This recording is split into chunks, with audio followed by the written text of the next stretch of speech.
राजेश श्रीवास्तव। आज हम बात करेंगे उत्तर प्रदेश के चुनावों को लेकर के। उत्तर प्रदेश का चुनाव अब 4 चरण पूरे हो चुके हैं और अब सिर्फ 3 चरण बाकी हैं। अब उत्तर प्रदेश के हर मुहाने पर एक चर्चा आम हो गई है कि आखिर 10 मार्च को क्या होने जा रहा है। इसको लेकर के उत्तर प्रदेश के हर नुक्कड़ पर, हर चौराहे पर इस तरह की चर्चा है। इसी सब को लेकर के आज हम बात करेंगे अखिल भारतीय राष्ट्रीय ज्योतिष परिषद के अखिल भारतीय अध्यक्ष आचार्य चंद्रशेखर शास्त्री जी, जो हमारे साथ दिल्ली से सीधे जुड़े हुए हैं। हम उनसे तमाम सारी चीजों को समझेंगे और ये जानेंगे कि आखिर 10 मार्च को क्या होने जा रहा है ज्योतिष लिहाज से, क्योंकि ज्योतिष के आंकड़े क्या कहते हैं, ज्योतिष का गणित क्या कहता है। क्या योगी आदित्यनाथ फिर से एक बार सत्ता संभालेंगे या फिर सत्ता अखिलेश यादव को मिलेगी या फिर सत्ता के गलियारे में कौन लोक भवन पर बैठेगा। ये तमाम सारी चर्चाओं पर आज हम विस्तृत बातचीत करेंगे। हमारे साथ हैं आचार्य चंद्रशेखर शास्त्री जी। आचार्य जी नमस्कार। नमस्कार आचार्य जी, 10 तारीख को क्या परिणाम आने जा रहा है? 10 मार्च को बहुत शुभ परिणाम आने जा रहा है भारतीय जनता पार्टी के पक्ष में। और पूर्व की भांति उत्तर प्रदेश में भारतीय जनता पार्टी की सरकार बनेगी। भारतीय जनता पार्टी 304 सीटें लेकर पूर्ण बहुमत से सरकार बनाएगी और उत्तर प्रदेश में पुनः राज्य करेगी। आचार्य जी, मैं ज्योतिष के लिहाज से जानना चाहता हूं कि क्या मुख्यमंत्री योगी आदित्यनाथ का भविष्य जो है क्या है? योगी आदित्यनाथ जो है फिर से एक बार मुख्यमंत्री बन पाएंगे या नहीं बन पाएंगे? उनके ग्रह क्या बताते हैं? देखिए, ज्योतिष की दृष्टि से इस समय योगी आदित्यनाथ जी के पक्ष में स्टार्स हैं और उनके जो ग्रह हैं वो उन्हें 2024 तक उत्तर प्रदेश सरकार में रखेंगे और उसके बाद वो केंद्र में चले जाएंगे। बीच सरकार में केंद्र में जाने का योग उनकी कुंडली से बनता है जी। नहीं, जो ज्योतिष ये कहता है, तमाम सारे लोगों से हमारी बातचीत हुई तो वो ये उनका कहना है कि जो योगी आदित्यनाथ की कुंडली ऐसी है जो बताती है कि अब उनका समय ऐसा नहीं है कि वो दोबारा मुख्यमंत्री बन पाए। उस लिहाज से मैं आपसे जानना चाहता हूं। देखिए, जो योगी आदित्यनाथ की कुंडली है वो बाजार में जो घूम रही है वो 5 जून की है जी, लेकिन 5 जून की उनकी वास्तविक कुंडली नहीं है जी। ठीक है, तो उस कुंडली से प्रतिफलन अगर हम करते हैं तो वो कुंडली तो कुछ का कुछ बताती है। वो कुंडली तो उनकी राज्य भी नहीं देती उन्हें, लेकिन वो एक लंबे समय से 5 बार के सांसद रहे हैं। राजनीतिक उनकी क्षमता उससे जानी जा सकती है और इस बार अपने बौद्धिक बल से वो मुख्यमंत्री बने हैं। और अभी भी जो चुनाव उनकी रणनीति से हो रहा है या उनके मुख्यमंत्रित्व में हो रहा है, उनके मुख्यमंत्री रहते हो रहा है, वो उनकी कुंडली के ही स्टार हैं, उनकी कुंडली के ही गणित हैं। अन्यथा राजनीतिक गणित तो दूसरे बन रहे थे, सत्ता से उनके जाने के योग बन रहे थे, लेकिन बाद उसके भी भाजपा मजबूर हुई। देखिए, योगी आदित्यनाथ संघ से नहीं है, वो पहले ऐसे मुख्यमंत्री हैं उत्तर प्रदेश के जो भाजपा नीत हैं लेकिन संघ से नहीं है जी। उनका जो बैकग्राउंड है वो हिंदुत्ववाद का है लेकिन संघ का नहीं है जी। बाद उसके भी वो एक लंबे समय से यहाँ पर सांसद रहे हैं और अभी वो मुख्यमंत्री हैं। अभी योगी आदित्यनाथ की कुंडली में जो योग आ रहे हैं वो योग बहुत प्रबल योग उनको न केवल मुख्यमंत्री बनाते हैं बल्कि 2024 के बाद में वो केंद्र में ले जाके भारतीय जनता पार्टी की कमान भी उनके हाथों ला सकते हैं जी। तो ये कह देना कि वो मुख्यमंत्री नहीं बन रहे हैं, ऐसा मुझे नहीं लगता है जी।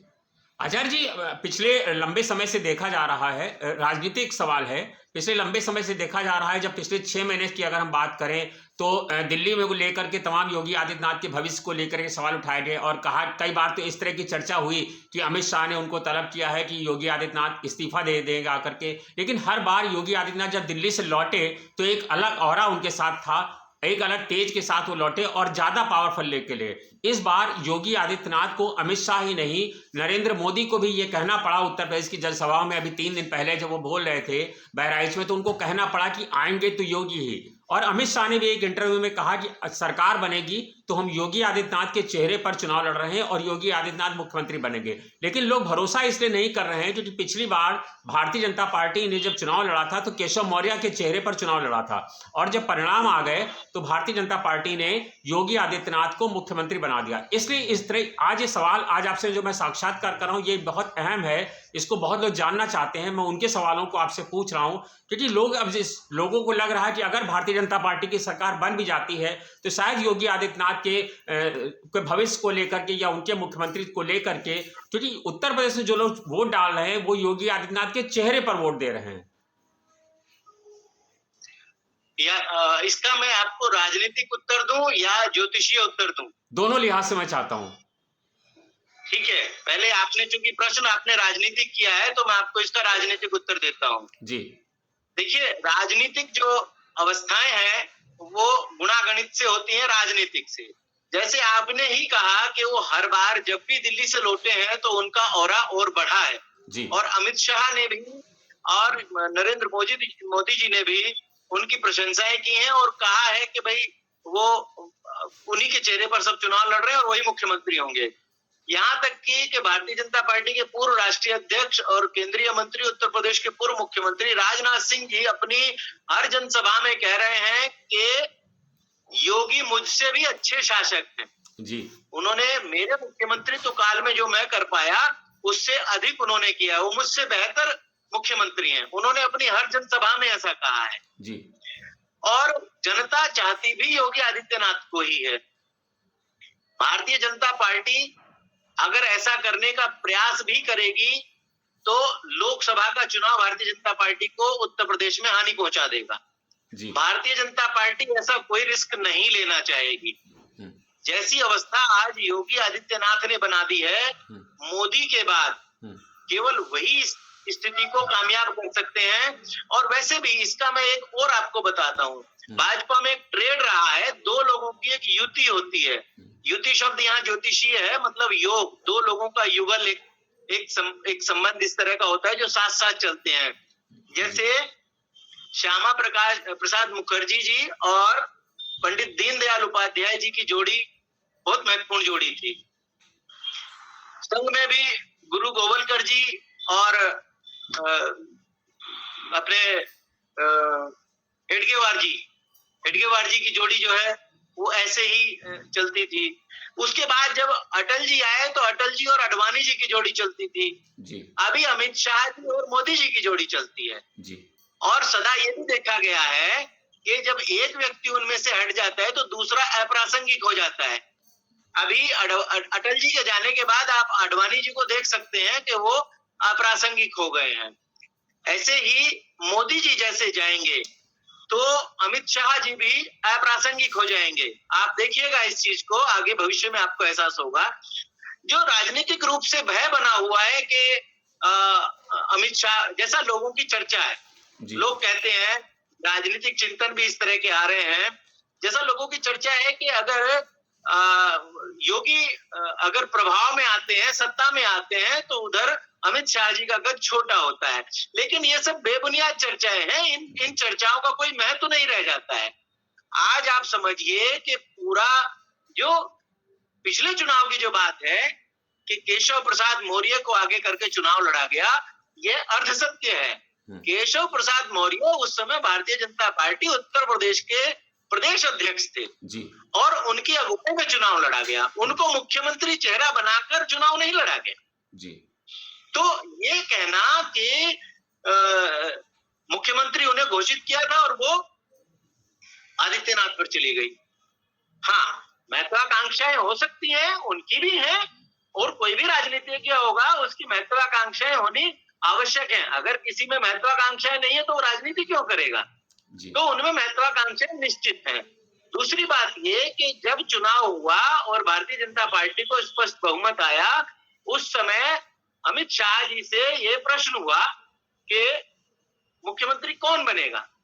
हालांकि मैं भाजपा का प्रवक्ता नहीं हूं, जी। लेकिन जो उस समय की घटनाक्रम है, जैसा मुझे याद है वैसा बता रहा हूँ।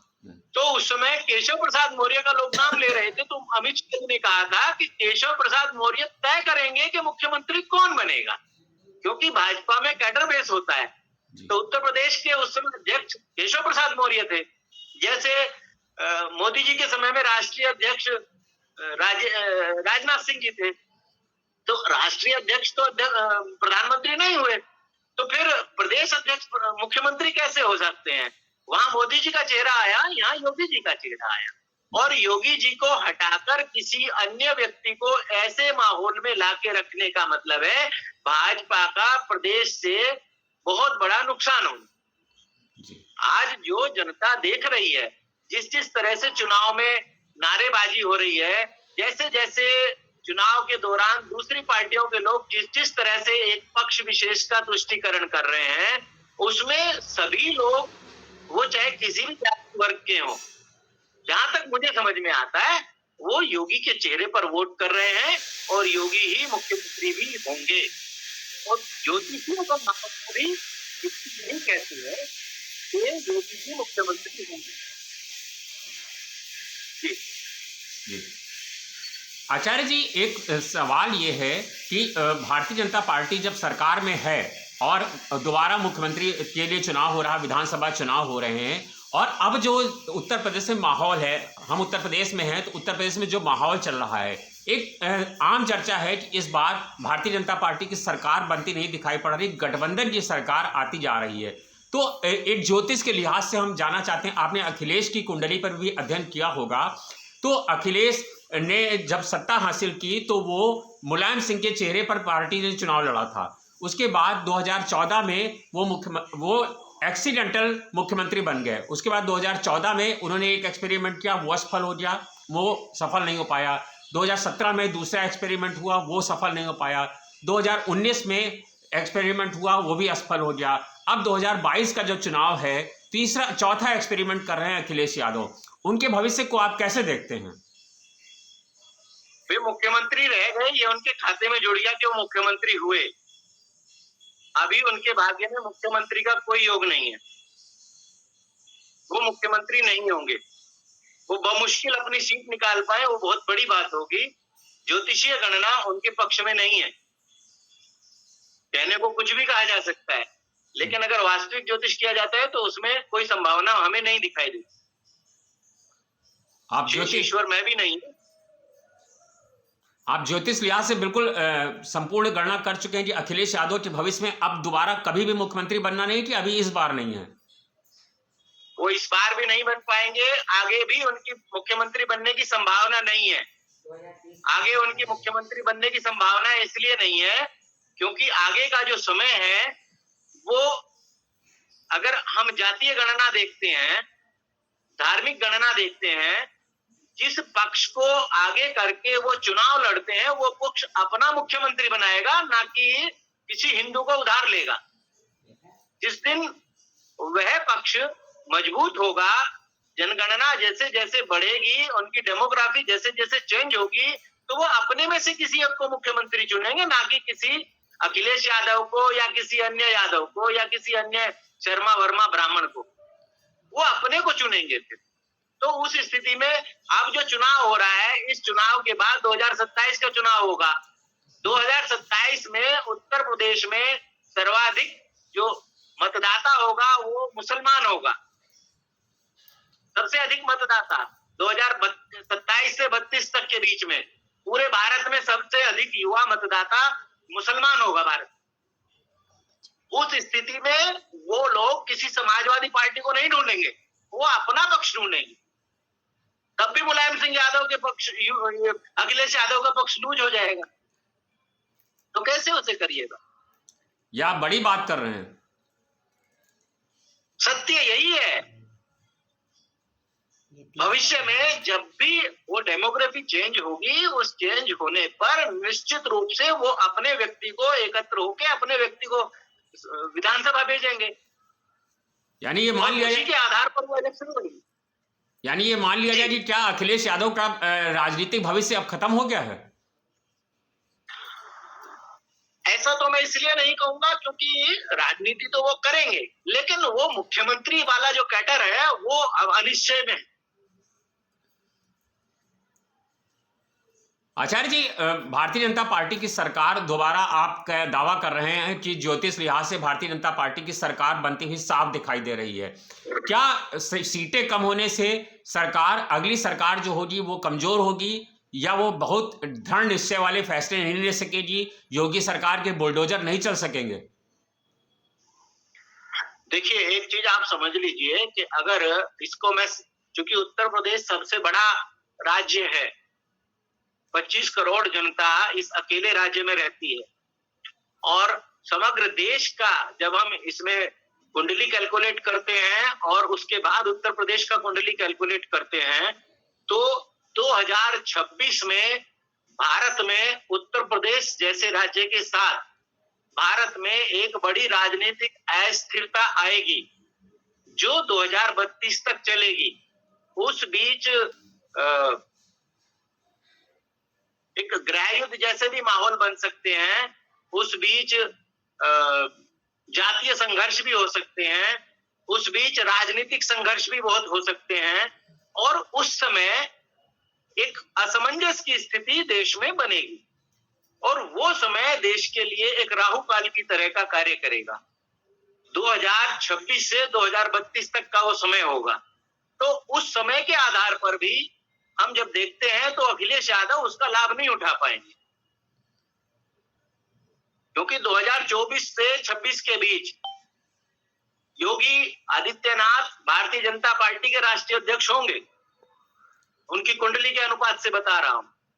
बाकी उनका राजनीतिक जीवन क्या कैसा होगा वो तो ईश्वर जाने, लेकिन जो उनका गणित मैं देख रहा हूं तो योगी आदित्यनाथ भारतीय जनता पार्टी के राष्ट्रीय अध्यक्ष जैसी अवस्था में होंगे, ये निश्चित है जी। और ये 2026 तक ये सब हो जाएगा एकदम। अच्छा, अगला विधानसभा चुनाव होने से पहले? जी बिल्कुल जी। उत्तर प्रदेश, यानी उत्तर प्रदेश में आप ये मान के चल रहे हैं कि भारतीय जनता पार्टी की सरकार होगी और वो मजबूत सरकार होगी? बिल्कुल, निश्चित रूप से मजबूत सरकार होगी, और 2024 के बाद एक अस्थिरता आएगी उसमें। जी। आचार्य जी एक अंतिम सवाल, वर्तमान के परिदृश्य में आज मैं बात कर रहा हूं, अगर मैं आपसे सवाल ना पूछूं तो लोग कहेंगे कि गलत किया गया है। मायावती के भविष्य को आप कैसे देखते हैं? देखिए, मायावती का चुनाव लड़ने वाला जो भविष्य है वह समाप्त है। वो चुनावी राजनीति से हटके अगर कोई पद पा जाए तो उनकी कुंडली राजयोग की है, उन्हें केंद्र में कोई पद मिल सकता है जी, लेकिन उत्तर प्रदेश की राजनीति में उनका अब कोई पक्ष नहीं है जी। वो वोट कटवा राजनीति कर सकती हैं, इसके अलावा उनका कोई भविष्य नहीं है। केंद्र में उन्हें कोई दायित्व आ सकता है, वो राष्ट्रपति हो, उपराष्ट्रपति हो, ऐसे किसी मानित पद पर हो, राज्यपाल हो, इस तरह की राजनीति वो परोक्ष रूप से कर पाएंगी, लेकिन सत्ता में बने रहना उनके बस का अब कार्य नहीं रहेगा जी। उत्तर प्रदेश में सपा बसपा अब मुझे लगता नहीं कि आने वाले समय में ये लोग आ पाएंगे, क्योंकि आगे जो मुस्लिम डेमोग्राफी है वो इनकी सरकार नहीं बनने देगी। अभी ये दोनों खींचते हैं उन्हें, उन्हीं पर इनका सारा दारोमदार बेस है जी। यानी मुस्लिम पिछले चुनावों में जी यानी आप ये कह रहे हैं, एक बड़ी बात आप कह रहे हैं कि आगे आने समय में मुस्लिम आबादी इतनी ज्यादा हो जाएगी, क्या उत्तर प्रदेश में शासन कर पाएगी? जी बिल्कुल कर पाएगी,